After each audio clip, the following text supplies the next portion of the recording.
Fala galerinha, tudo bem? Rui aqui. Vamos continuar então a série de história antiga, continuando então as reformas de Clístenes, né?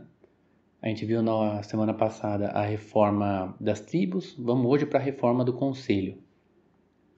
O antigo conselho que preparava o programa da Assembleia, né? Então tinha a Assembleia, que eram os homens livres, e tinha um conselho que preparava a agenda da Assembleia, o que eles iam votar ou não.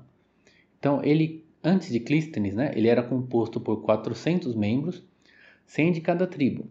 Mas agora, a gente tem, Clístenes mudou as tribos, né, para ser 10 tribos.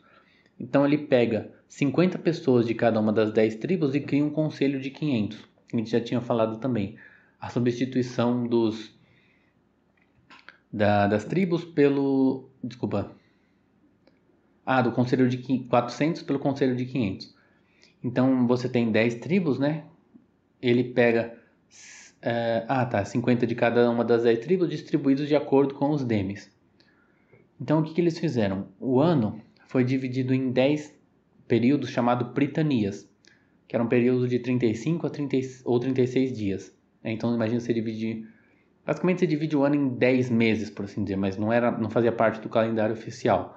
Mas em cada uma dessas pritanias, então você tinha 10 tribos, né? Cada uma, você imagina, tem o grupo da primeira tribo, o grupo da outra tribo, tal, e você tem 10 pritanias, que são esses períodos de tempo. Então cada um desses grupos, na verdade cada uma das tribos, vai exercer a presidência durante esse período, né? Basicamente você divide em um ano um mesmo período para que cada uma das tribos exerça a presidência do conselho. Então, durante esse tempo o presidente vão ser os caras da primeira tribo, depois vai ser os caras da segunda tribo, depois da terceira tribo, etc. Então o autor diz: em nenhum outro lugar da Constituição ateniense, entre aspas, o princípio democrático foi tão aplicado como no Conselho Clísteniano. Heródoto estima a população da Ática em 30.000. Logo, não é exagero imaginar que 1/3 deles cumpriram mandato no conselho, porque você só podia... eu acho que era de um ano, e você só podia fazer parte do conselho 2 vezes na vida. Então, se você fizer a conta, em 30, 40 anos, né, você vai dar uma boa parte dessas 30 mil pessoas da Ática, né? Então, vai dar 1 em cada 3 pessoas, né? Imagina isso no Brasil. Quantas pessoas chegaram a exercer cargo num...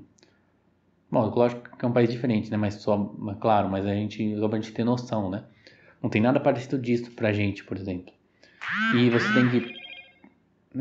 Você tem que pensar também que cada pessoa que participa do conselho vai participar da presidência do conselho durante cerca de 30 dias, né? Apesar de que essa presidência tinha 50 pessoas, mas a gente vai ver a importância disso.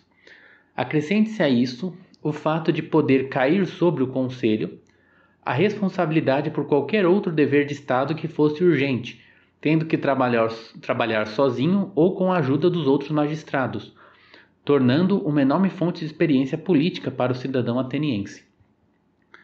Então, é difícil exagerar, aqui eu estou citando do livro, é difícil exagerar a importância do conselho na educação do povo ateniense. Ateniense aqui quer dizer Ática, né? Se nos perguntamos como poderiam os afazeres de um grande império, e Atenas se tornou um grande império, serem regidos por uma assembleia de todo o corpo de cidadãos, a resposta era o treinamento político recebido durante seu 1 ano de cargo no conselho. Lembra que o conselho é uma coisa, a assembleia é outra. O conselho prepara a agenda da assembleia. Então, é provável que uma grande porção dos que compareciam às assembleias com regularidade foram em algum momento membros do conselho, durante o qual estiveram em contato com todos os afazeres do Estado. Então, como eles passam ali no conselho, eles têm que lidar com várias questões, e eles fazem parte da presidência, e se acontece alguma coisa, o conselho tem que participar. Então, eles têm uma baita experiência, porque eles têm que lidar com um monte de problemas, e esse cara depois vai passar o resto da vida dele participando da assembleia. Então, é uma galera que tem uma experiência política muito grande, comparado com, sei lá, qualquer outra pessoa, basicamente, né? Então, essa seria a segunda reforma de Clístenes, né? E a terceira seria o ostracismo. Então ele fala: o ostracismo é encontrado em outras cidades da Grécia também, mas sempre depois da reforma de Clístenes, e muitas vezes é uma imitação consciente. Logo podemos dar a Clístenes o mérito, e eu coloquei aqui, e o demérito também dessa invenção. A gente vai ver por que é o demérito também. Sob a decisão da Assembleia, no máximo uma vez por ano, então o ostracismo poderia acontecer uma vez por ano no máximo. Uma reunião dos cidadãos com um quórum de 6.000 era formada, então se não tivesse 6.000 não valia, mas se eles conseguissem juntar 6.000 pessoas nessa reunião chamada de ostracaforia, né, o fórum da Óstraca, né, então os cidadãos escreviam o nome de uma pessoa que eles queriam expulsar da cidade em um fragmento de cerâmica que era chamado de óstraca. Eu tinha ouvido falar que era uma coisa de ostra, mas acho que é besteira. Que parece que óstraca então era um fragmento de cerâmica. A Assembleia votava, né? Vamos chamar a ostracaforia. Juntou 6.000 pessoas, todo mundo escreve o nome de alguém que quer expulsar e conta os votos, né? Que aí em inglês ele coloca assim, a pessoa com mais votos, né? The person with most votes. Então não estava dizendo a pessoa with most of the votes, que seria com a maioria dos votos. Então pelo que eu entendi, mesmo que não tivesse uma maioria, quer dizer 50% mais um, contanto que a pessoa fosse a mais votada, ainda que fosse 40% dos votos, ou imagina que tem 20 pessoas que alguém quer expulsar, né? Então cada um vota em das 20 pessoas e sei lá, você fica com 20 de 100% seria 5%. Você ficou com 7% dos votos e você foi o mais votado, os outros tudo ficaram com 5%. Pelo que eu entendi, né? Pelo que ele dá a entender, essa pessoa ganha, né? Perde, na verdade, né? E é expulsa da cidade por 10 anos. Sendo que depois ela pode voltar para a cidade com plena posse dos direitos e da propriedade. Então, é interessante que também isso não, é um mecanismo forte, num certo sentido, porque você não precisa da maioria, né?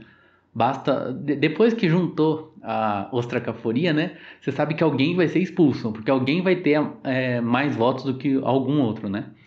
Então essa medida foi tomada para impedir a ascensão dos tiranos e seus apoiadores. A posteridade foi bastante crítica ao ostracismo, ressaltando-o como um exemplo dos abusos da democracia. Por isso que eu coloquei como sendo o demérito dela também vem do Clístenes, né? Grote, de novo, tentou defendê-la, assegurando que havia mecanismos contra abusos e que era necessária, né, o ostracismo era necessário para a defesa contra os tiranos. Porém, ela privava o cidadão de suas posses e direitos durante os seus anos mais importantes. Além disso, após a Batalha de Maratona, o sucesso da democracia liquidou o apoio aos tiranos, né? Então eles...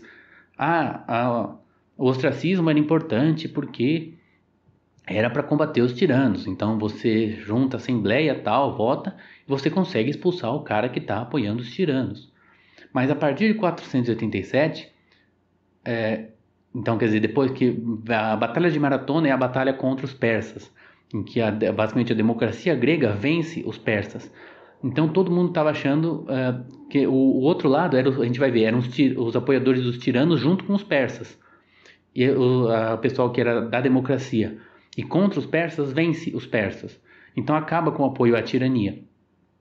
Então, a partir de 487, que é a Batalha de Maratona, se eu não estou enganado, você já não tem mais o perigo dos tiranos e dos seus apoiadores. Então ele fala: após 487, o ostracismo vira um mecanismo injusto, prejudicial ao Estado. Na política ateniense, o líder de uma facção era importantíssimo, e o ostracismo podia levar um partido ao desespero. Quando Silmon é ostracizado, a resposta é o assassinato de Eufíotes. Então, quer dizer, como não tinha mais o perigo dos tiranos, o que virou o ostracismo? Virou basicamente você não gostava de um cara porque ele era líder do partido rival, você pegava o ostracismo, fazia o ostracismo e jogava ele para fora. E como o líder era muito importante, a galera ficava desesperada, assim. E como era um negócio injusto, o que você faz? Você mata o cara que... isso é um exemplo que ele deu, não sei se era sempre assim, né? Mas você mata o cara que expulsou o seu líder, né? Então ele deixou de ser um negócio para proteger a democracia e tal. Na verdade, ele virou até prejudicial à democracia, né? Então vamos mais um pouquinho. Agora a gente viu as reformas de Clístenes, então a gente vai ver duas outras coisas, que são reformas também, que não são de Clístenes, mas elas são meio que uma continuidade das reformas de Clístenes. Elas vêm depois, mas elas fazem parte ali, digamos assim, do contexto, né? Então, por consequência das reformas de Clístenes, o exército foi reorganizado em função das 10 tribos criadas, com o surgimento dos 10 generais, que se chamam de os strategoi. Então, o exército era baseado nas antigas 4 tribos. Quando Clístenes acaba com as 4 tribos e cria 10 tribos novas, em algum momento você vai ter que remodelar o exército para seguir as 10 tribos. Então, imagino que tivesse, tipo, uma força da primeira tribo, uma força da segunda tribo, da terceira tribo, etc. Além disso, o método de escolha dos arcontes deixou de ser a indicação e passou a ser o sorteio, a sorte. Então, apesar dos 14 anos entre as duas mudanças, veremos que elas estão conectadas. Então, quer dizer, a criação dos strategoi, né, chamada também o cargo se chama a estratégia, né, que seria o generalato, né, por assim dizer. Então, ela foi em 501 e o sorteio dos arcontes foi em 487. Atenas ter assumido a liderança da Liga de Delos foi a causa do aumento do poder dos strategi, dos generais. Na era de Péricles, eles adquiriram, a gente vai ver no futuro isso, mas eles adquiriram prerrogativas além das puramente militares e de grande importância. Porque, quer dizer, acho que a Liga de Delos seria uma liga militar, né? Então o exército começa a ter um poder maior, né? Tem mais importância na democracia. A estratégia que dará a forma da democracia ateniense na metade do século V. Desculpa. Então, ela que vai dar a forma da política ateniense no final do século V. Aqui a gente está no começo do século V, né? É dito que ela marca um estágio, estratégia, né? O generalato, marca um estágio no desenvolvimento da democracia. Mas não devemos imaginar que é o desenvolvimento do princípio democrático na Constituição. Nada poderia estar mais longe da verdade. A estratégia era o elemento não democrático na Constituição, e a substituição do arconte pelo como chefe executivo, foi isso que fortaleceu o elemento conservador e aristocrático como influência no Estado. Então ele é um desenvolvimento na democracia, mas não da democracia, por assim dizer. Não significa que a democracia ficou mais forte com os estrategos. Acho que é estrategoi, estrategoi. Acho que esse é o problema, estrategoi. Apesar de exercer um cargo civil, o strategos era... Então, acho que strategos é o singular, né? Desculpa, gente, eu não sei grego. O strategos era um militar e não podia ser escolhido pela sorte. Essa que é a questão. A democracia para os gregos era... para os gregos o sorteio era democrático, o voto era aristocrático. Então, beleza, a gente tem aqui o cargo civil, a gente sorteia quem vai ser os caras. Na verdade, se eu não me engano, tem um processo de escolha em que você chega a algumas centenas de candidatos e depois você sorteia eles.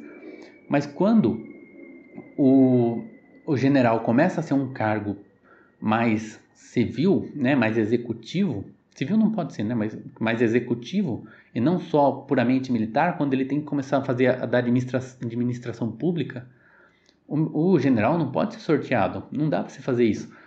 Então isso vai indo contra a democracia, né? Porque ele é um cargo aristocrático, né? Ele é pelo mérito, né? Então vamos lá. Tá. Apesar de ser um cargo civil, o strategos era um militar e não podia ser escolhido por sorte. Para os gregos o sorteio era democrático, o voto era aristocrático. E, enquanto os cargos civis poderiam ser restringidos para um único mandato por pessoa, um cargo militar precisa estar aberto à reeleição. Não entendi, não sei se é por uma questão de que você está no meio da guerra, então você não pode parar e trocar. Imagino que seja isso. Os strategi eram escolhidos entre as famílias antigas. Ele diz isso, não sei porquê, não sei porque, se é porque elas tinham mais tradição militar. E a estratégia, sobretudo na figura do Strategos Autocrator, foi um general principal, o primeiro entre os generais, né? O Autocrator. Strategos Autocrator, o primeiro entre os strategoi. Então, essa figura, que então toda essa galera vem das famílias antigas, isso abriu espaço para o poder de um único homem na democracia. Então a gente vê um restabelecimento da aristocracia, né, num certo sentido. Ela está ganhando poder de novo, né? As fontes antigas diziam que o sorteio tinha por objetivo igualar os ricos e pobres. Porém, os modernos especularam que o verdadeiro motivo seria evitar o fortalecimento de facções. Com a descoberta da Constituição de Atenas, sabemos que os antigos estavam certos. O sorteio para cargos públicos foi muito atacado por críticos da democracia. Em defesa de Atenas, não se sorteavam cargos que faziam mais do que os deveres rotineiros e que podiam ser exercidos por pessoas de inteligência normal. Além disso, a prócrisis era um processo de pré-seleção que restringia o sorteio a cerca de 500 nomes de todos os cidadãos da Ática. Então, na verdade, a gente vê que quando, por exemplo, o arconte é sorteado, o arconte já não tem mais tanto poder. Então, acaba sendo um negócio, não sei se hipócrita, mas assim, beleza, era sorteado o cargo, mas o cargo já não era tão importante assim. Então, realmente eu não entendi. Mas, de qualquer forma, tinha essa prócrisis, que era, imagina, de todos os cidadãos da Ática, e acho que o Heródoto tinha estimado em cerca de 30 mil, você reduzia para 500 nomes, aí beleza, entre esses aqui dá para sortear, porque o cara vai conseguir tomar conta do recado. Então acho que a gente vai parar aqui por essa parte. Depois a gente vai ainda ver o governo de Clístenes em Atenas, a gente vai voltar para a época de Clístenes, então não tratar das reformas, mas do governo de Clístenes. E é isso, galera, muito obrigado, espero que tenham gostado, até a próxima.